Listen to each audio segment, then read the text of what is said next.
կնշեք ինչ գործի շրջանակներում էր, ինչ է կատարվում։ Ժողովուրդ ջան, տեսեք, ուրեմն նախաձեռնվել է քրեական վարույթ չարամտորեն հարկերից խուսափելու եւ փողերի լվացման համար։ Քրեական վարույթը նախաձեռնվել է դեռևս 2025 թվականի հոկտեմբերի 8-ին։ Համենայն դեպս հաղորդում այդ ժամանակ է ներկայացվել, ամսինին արդեն քրեական վարույթը նախաձեռնվել է։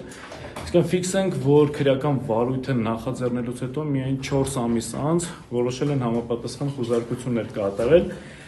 Գործի փաստական հանգամանքները վերաբերում են հետևյալը. նախաքննական գաղտնիքը հրապարակելու տեսանկյունից, որպեսզի նման խնդիր մենք չունենանք, որոշակի փաստական հանգամանքներ ներկայացնեն, որպեսզի նաև հանրության համար որոշակի լինի, թե ինչ է տեղի ունենում եւ ինչ գործի հետ գործ ունենք։ Ուրեմն փողերի լվացման եւ հարկերից խուսափելու հետ կապված գործը վերաբերում է հետևյալին, որ Իզմիրյան բժշկական կենտրոնը 2015 թվականից 25 թվականները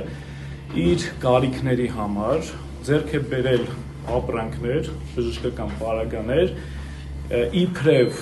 Հայաստանյա Սուրբ Առաքելական եկեղեցու հետ փոխկապակցված, հոգևորականների հետ փոխկապակցված ընկերություններից ավելի բարձր գնով, չնայած որ ուներ իբրև հնարավորություն ավելի նվազ գնով ձեռք բերել այդ պարագաները, տվյալ պարագան ուղղակի անմիջապես ներմուծող եւ արտադրող ընկերություններից, այդ կերպ իբրև նաեւ դրանով թույլ է տվել, որպեսզի այդ ընկերությունները,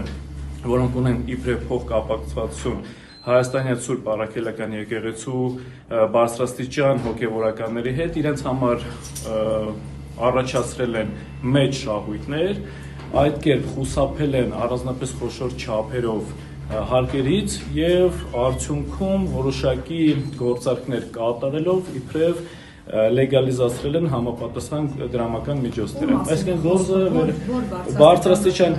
հոգևորականների մասին որոշակիացված տվյալներ այդտեղ առկա չեն, ինչ վերաբերվում է թվաբանական ցուցանիշին հրապարակելու հնարավորություն չունեն, պարզապես քանի որ խոսքը գնում է նախաքննական գաղտնիքի մասին, բայց ընդհանուր պատկերը հետևյալն է, որ ունեցել են իբրև հնարավորություն ուղղակի անմիջապես արտադրող եւ ներմուծող ընկերություններից ձեռք բերել համապատասխան բժշկական պարագաներ, չեն արել դա, ձեռք են բերել բժշկական պարագաներ մի այնպիսի ընկերություններից, որոնք իբրև փոխկապակցված են բարձրաստիճան հոգևորականների հետ, այդ կերպ իրենց համար առաջացնելով մեծ շահույթ եւ դրանով պայմանավորված հետագայում որոշակի գործողություններ կատարելով խուսափել են հարկերի վճարումից, ամբողջը վերաբերում է Հայաստանյա Սուրբ Առաքելական եկեղեցուն։ Բայց այստեղ կազմությունը որտեղից կարող է ունենալ քննչական։ Ես հիմա պարզաբանեմ։ Տեսեք, Իզմիրյան բժշկական կենտրոնը ստացված փաստական տվյալների եւ դա փաստը, որը մեկի համար գաղտնիք չի, պատկանում է եւ գտնվում է հսկողության տակ Մայր Աթոռի։ Եվ Մայր Աթոռի տվյալ պարագային փոխկապակցվածությունը արդեն Սուրբ Առաքելական եկեղեցու հետ, ասում են, որ նշված գործողությունները հենց վերաբերում է այն ընկերություններին, որոնք որ փոխկապակցված են իբրև այդ բարձրաստիճան հոգևորականների հետ, դրանով պայմանավորված խուսափում է եղել չարամտորեն հարկերի վճարումից եւ դրա արդյունքում հաջորդի գործողություններով, այսինքն գործարկային գործողություններով իբրև լեգալիզացրել են համապատասխան դրամական միջոցներ։ Եզրահանգել, որ սա ուղղակի եկեղեցու դեմ արշավի շրջանակներում իրականացվող գործողություններ են։ Կարծում եմ դա գաղտնիք չի։ Ես ինչպես արդեն նկատեցիք, իմ խոսքի նախաբանի մեջ նշեցի հետեւյալը, որ քրեական վարույթը նախաձեռնվել է հոկտեմբերի 9-ին։ Հոկտեմբերի 9-ից հետո այս ժամանակահատվածը, եթե մենք հաշվում ենք, խոսքը վերաբերում է այս խուզարկության քննչական գործողության կատարմանը 4 ամիս անց։ Հիմա եկեք պատկերացնենք մի իրավիճակ, ինչպես կարող է հոկտեմբերի 9-ին 4 ամիս առաջ նախաձեռնվել քրեական վարույթ, եթե ստացել են փաստական տվյալներ, որ Իզմիրյան բժշկական կենտրոնի տնօրենի աշխատասենյակում կարող են պահվել ինչ-որ առարկաներ, ինչ-որ իրեր, որոնք որ կփաստեն վարույթի նախաձեռնման որպես այդպիսի ելակետները, սակայն այդ գործողությունները չկատարեն հրատապ կարգով, այն դեպքում, երբ որ դա հրատապ կատարվող քննչական գործողություն է, այսինքն այնպես չի, որ քրեական վարույթը կարող են նախաձեռնել եւ 4 ամիս անց իրավական ողջամտության մեջ ներողություն, իրավական ողջամտության մեջ կարող է տեղավորվել, որ 4 ամիս անց նոր գան քննչական գործողություն խուզարկությունը կատարեն։ Ավելին ասեմ ձեզ, մենք երբ որ ուսումնասիրեցինք խուզարկության որոշումը, այդտեղ հստակ նշված է, որ դատարանը թույլատրել է վերցնել խուզարկության արդյունքում հաշվապահական, վճարը հաշվարկային փաստաթղթեր, այլ նյութեր, եւ տվյալ պարագայում փակագծերի մեջ նույնիսկ բացահայտված է, թե այլ նյութեր ինչ է հասկացում, այսինքն նետա համապատասխան սևագրեր, այլ փաստաթղթեր, որոնք որ կվերաբերեն, կրկնում եմ, այդ հաշվապահական եւ հաշվարկային որոշակի փաստաթղթերին, որովը այդ նշման մեջ որևէ այլ նշում չկա, որ օրինակ դրանից դուրս, այդ սահմանից դուրս որևէ առարկա, որևէ փաստաթուղթ կարող է վերցվել։ Հիմա հանրությանը հայտնենք, որ բացի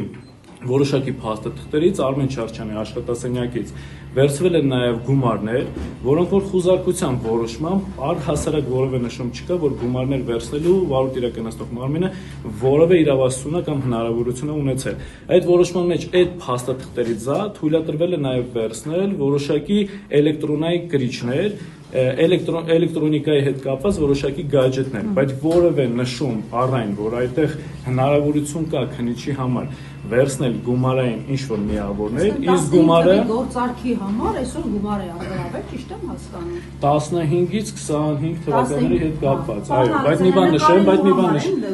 բան նշեմ, ներողություն եմ խնդրում, հեսա կպատասխանեմ ձեր հարցին, բայց եւս մեկ անգամ ֆիքսենք, խոսքը վերաբերում է բացառապես հաշվապահական փաստաթղթերին, որոնք որ կապված են հարկային փաստաթղթերի հետ կապված, եւ նաեւ այլ փաստաթղթեր, որոնք որ էլի վերաբերում են հարկային հաշվապահական փաստաթղթերին, որովը նշում գումարային միավորի, ինչ որ գույքային միավորների մասին առհասարակ խոսք չի գնում։ Դա միակ անգամյա գործարք է, թե բարբերաբար բնույթ է կրել, բարբերական, եւ որ թվերին այդ գործարքը արվել, որը իբր խնդրո առարկա է ընկալվել։ Ինչպես արդեն նշեցի, 2015 թվականից մինչև 2025 թվականների ընթացքում որոշակի ընկերությունների հետ կապված, եւս այդ ընկերությունների անվանումները չեմ կարող բացահայտել, այդ ընկերություններին, որոնք մեկը չեն, երկուսը չեն, երեքը չեն,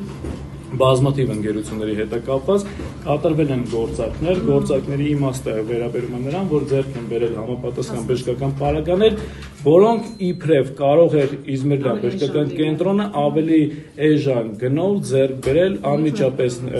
ներմուծողից կամ արտադրողից եւ իբրև ձեռք են բերել բարձրաստիճան հոգևորականների հետ փոխկապակցված ընկերություններից։ Պարոն Ալեքսանդր, ինչ է ենթադրում, դավես վարույթը ինչ է իրենց ենթադրում եւ այսօր սրանով ավարտվելու է այս process-ը։ Տեսեք, ներկայապայեն այս քննչական գործողությունից զատ այլ վարույթային կամ քննչական գործողությունների վերաբերյալ որոշակիություն չկա։ Ամենայն դեպս, եթե նման գործողություններ պլանավորվում են կատարեն, վարույթ իրականացնող մարմինը մեզ դրա մասին կհայտնեն։ Բայց ես ոնց հասկանում եմ,